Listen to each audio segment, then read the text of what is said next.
तो आज हम लोग गणित का एक टॉपिक प्रतिशत स्टार्ट करते हैं। देखते हैं कि प्रतिशत को क्या होता है, समझने का कोशिश करते हैं। तो प्रतिशत कहने का अर्थ है कि प्रतिशत का अर्थ हमको सैकड़े से लेना है। कि यदि हम बोले किसी वस्तु को किसी राशि में यदि 10% की वृद्धि की जाती है तो उसका मतलब होगा कि वो 100 से 110% हो जाएगा। और किसी राशि में 10% की कमी करते हैं तो उसका अर्थ हो जाएगा 90% हो जाएगा। जैसे एक एग्जाम्पल के माध्यम से समझते हैं। यदि कोई मोटरसाइकिल है जो 60 किलोमीटर प्रति घंटे की रफ्तार से चल रहा है, यदि हम उसमें 10% की वृद्धि करें तो वो कितना किलोमीटर प्रति घंटा हो जाएगा।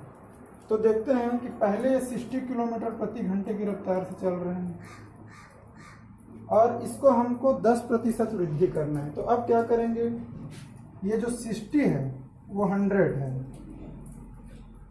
60 किलोमीटर प्रति घंटा की रफ्तार चल रहा है यानी कि वो 100 है। अब हमको करना है 10% वृद्धि, तो कितना हो जाएगा 110%। तो 60 जो 100% है तो हमको 110 करने के लिए 110 का गुणा कर देंगे। तो यहाँ फिर ये 0 0 0 0 कट जाएगा और 11 छक्का हो जाएगा 66। अर्थात जो मोटरसाइकिल 60 किलोमीटर प्रति घंटे की रफ्तार से चल रही है उसमें 10% की वृद्धि करने पर वो अब हो जाएगा 66 किलोमीटर प्रति घंटे की रफ्तार चलने लगेगी। इसी क्वेश्चन को पलट के भी पूछ सकता है, यदि कोई मोटरसाइकिल 60 किलोमीटर प्रति घंटे की रफ्तार चल रही है, यदि उसकी रफ्तार 66 किलोमीटर प्रति घंटा रफ्तार कर दी जाती है तो उसमें कितने प्रतिशत की वृद्धि होगी। तो इसको हम लोग बनाने के लिए क्या करेंगे, प्रतिशत वृद्धि गुणित 100 बटे प्रारंभिक मान। तो इसमें हम देखते हैं 60 से यदि बढ़ के 66 हो जाता है तो इसमें कितने का वृद्धि हुआ। तो हम लोग देख लेते हैं 66 माइनस 60 बराबर 6। तो यहाँ पर 6 इंटू 100 अपन प्रारंभिक मान कितना है 60। तो इस प्रकार 1010 कट जाएगा, 6 से 6 से कट जाएगा। तो यहाँ देख सकते हैं 10% की वृद्धि हुआ। तो हम लोग इसी क्वेश्चन को 10% वृद्धि बोला तो 66 आंसर लाए थे और यहाँ 60 से 66 हो गया। तो कितने प्रतिशत की वृद्धि हुआ बोले तो यहाँ 10%। इस प्रकार ये क्वेश्चन को उलट के ही पूछ सकते हैं। नेक्स्ट देखते हैं। नेक्स्ट प्रतिशत में एक क्वेश्चन आता है कि यदि किसी वस्तु का 20% महंगाई बढ़ जाता है तो हमें अपने उपभोग में कितने प्रतिशत कमी करना है ताकि हमको महंगाई का असर ना पड़े, अर्थात वो 0 हो जाए। यदि माना कि पेट्रोल के रेट में यदि 20% की वृद्धि हुआ तो हमें अपने मोटरसाइकिल को कितना कम चलाना है ताकि हमको उस महंगाई का असर ना पड़े। तो उसको देखते हैं हम लोग, एक एग्जाम्पल समझते हैं। यदि 20% की वृद्धि हुआ महंगाई में तो हमें कितने प्रतिशत कम करना होगा।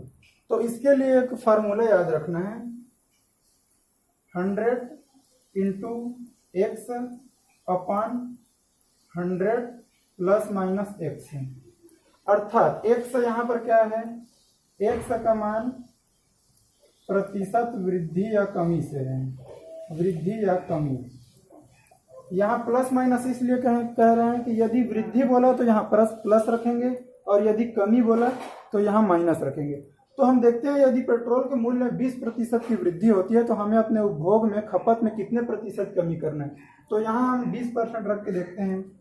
तो 100 इंटू 20 अपॉन 100, यहाँ पर ये वृद्धि बोला गया है तो यहाँ पर हम लोग प्लस करेंगे, प्लस 20। तो इस प्रकार हो जाएगा 2000 और ये हो जाएगा आपका 120। तो यहाँ 0 से 0 कट जाएगा। इस प्रकार आपका ये हो जाएगा आपका 100/6। इसका मान होता है 162.3। तो हमें अपने उपभोग में 16.2/3% की कमी करना पड़ेगा। यदि पेट्रोल के मूल्य में 20% वृद्धि हो जाती है तो हमें अपने उपभोग में 16.2/3% की कमी करना पड़ेगा। इस प्रकार ये सूत्र को याद रखना है। यदि वृद्धि बोला तो प्लस और यदि कमी बोला तो minus. 100 into x 100 plus minus x. Next, इस वाले क्वेश्चन में हम देखें कि एक ही बार प्रतिशत वृद्धि या कमी हो रहा है। यदि 2 बार प्रतिशत वृद्धि या कमी दे दिया जाए, यदि लगातार 2 बार प्रतिशत वृद्धि या कमी दे दिया जाए, जैसे एक एग्जाम्पल के माध्यम से समझते हैं। जो आयत होता है, आयत का क्षेत्रफल क्या होता है? लंबाई गुणित चौड़ाई।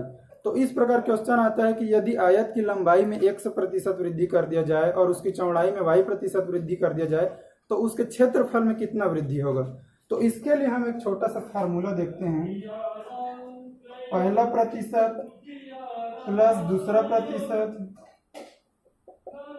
प्लस पहला गुणा दूसरा बटे 100। यहाँ पर प्लस माइनस कर सकते हैं।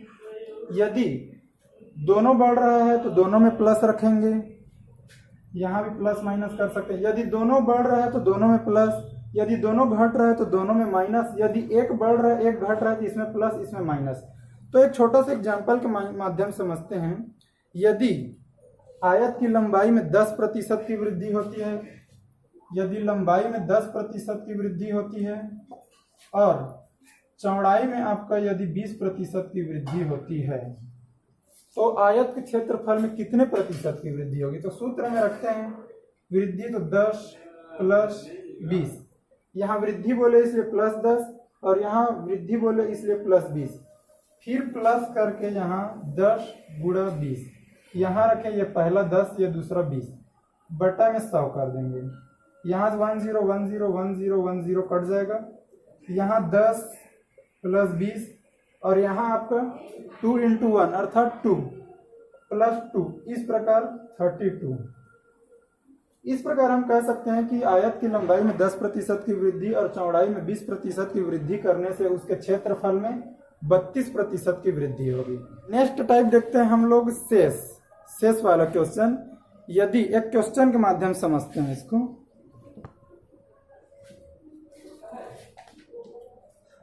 एक क्वेश्चन है, गोपाल अपनी आय का 30% भोजन पर खर्च करता है, 30% भोजन पर खर्च करता है, 30% भोजन। अब आगे है शेष का इस पॉइंट को विशेष ध्यान रखना है। शेष का देखिए, गोपाल अपनी मासिक आय का 30% भोजन पर खर्च करता है, शेष का 40% परिवहन पर, 40% परिवहन पर खर्च करता है। फिर है इसके बाद शेष का 50% वह बचत करता है, शेष का 50% वह बचत करता है। उसकी मासिक आय यदि 18,400 रुपये, उसकी आय कितनी है? टोटल मासिक आय है आपका 18,400 रुपये। यदि उसकी मासिक आय 18,400 रुपये है तो प्रति माह कितने रुपए बचाता है, इसको हम लोग देखेंगे।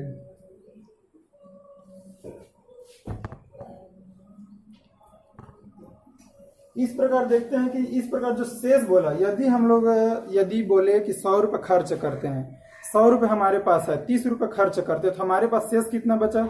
70 रुपये। तो इसी फार्मूले से हम लोग रखते हैं, यदि जितना खर्च हुआ बोले उसको घटा करके हम शेष को लिखते हैं। जिस प्रकार हमको ज्ञात क्या करना है? बचत। हमें ज्ञात करना है बचत। और आय कितना है? 18,400 रुपये टोटल आय है। 18,400 रुपये में हम 30% भोजन पर खर्च करते हैं तो 100 में 30 घटा के रखेंगे तो कितना हो जाएगा? 70, नीचे में 100। यदि 40% परिवहन में खर्च करता है तो बचत कितना होगा? 60। यदि 50% ये बचत करता है तो शेष कितना होगा? 50 बटे 100। अब जितना कट रहा है उतना कटा देंगे। 1 2 3 4 5, 1 2 3 4 5। इस प्रकार हम बचत ला सकते हैं 3,864 रुपये। 3,864 रुपये आपका आंसर हो जाएगा। कि चुनाव वाला जो क्वेश्चन आता है कि दो उम्मीदवार खड़ा हुआ, एक उम्मीदवार को इतना प्रतिशत मिला, एक उम्मीदवार को इतना प्रतिशत मत मिला, तो तो उस टाइप का जो क्वेश्चन आता है परसेंटेज में, उसको हम लोग एक क्वेश्चन के माध्यम से समझते हैं।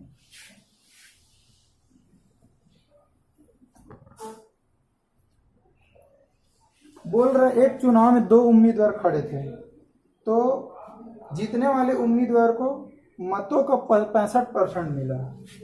जीतने वाले को मिला है 65% मत मिला है।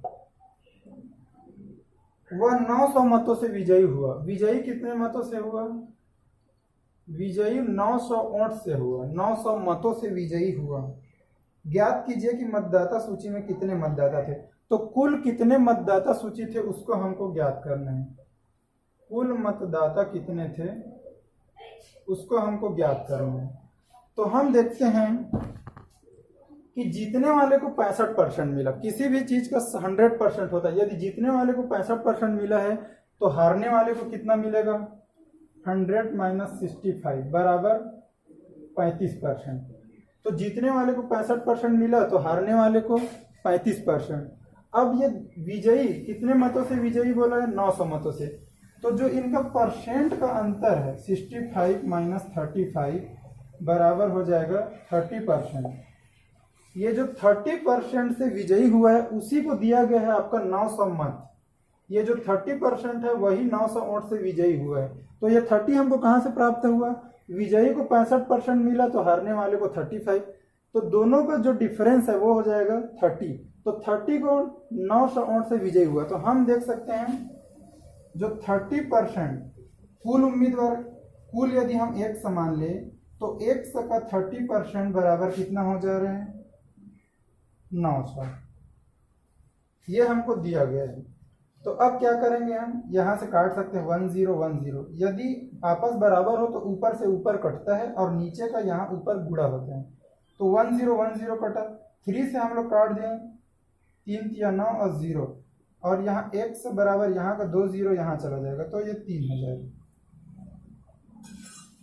तो इस प्रकार आपका जीतने वाले उम्मीदवार को 65% मत प्राप्त हुआ और वो 900 विजयी हुआ। तो कुल मतदाता कितने थे?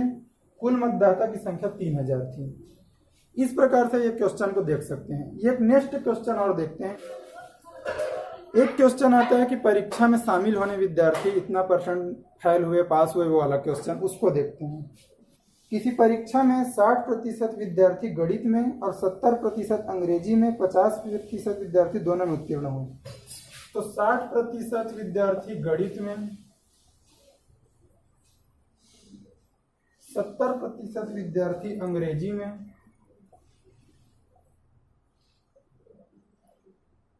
और 50% विद्यार्थी दोनों में उत्तीर्ण हुए। दोनों में उत्तीर्ण। बताइए कुल कितने विद्यार्थी उत्तीर्ण हुए। अब यहाँ देखते हैं पूरा परसेंटेज दिया गया। 60% गणित में, 70% अंग्रेजी में और 50% दोनों में। तो इसको हम लोग वेन डायग्राम के माध्यम से समझते हैं। ये आपका हो गया गणित और ये आपका हो गया अंग्रेजी, और ये जो बीच का क्षेत्र है वो दोनों का आ रहा है। तो दोनों कितना दिया है? 50%। यदि 50% दोनों में पास हुए हैं तो हम लोग गणित का प्रॉपर निकालने के लिए क्या करेंगे? जो 60% गणित में है तो 50% तो इसमें आ गया, तो हम 60 में 50 घटा करके यहाँ 10% लिख लेंगे। यहाँ पर देखेंगे कि 70% अंग्रेजी में, तो 70% का 50% इसमें शामिल है। तो इसमें आप देख सकते हैं कि 20% इसमें शामिल है। तो टोटल कितने पास हुए बोलेंगे तो हम तीनों को प्लस कर देंगे, 10 + 50 + 20। इस प्रकार हो जाएगा आपका 80%।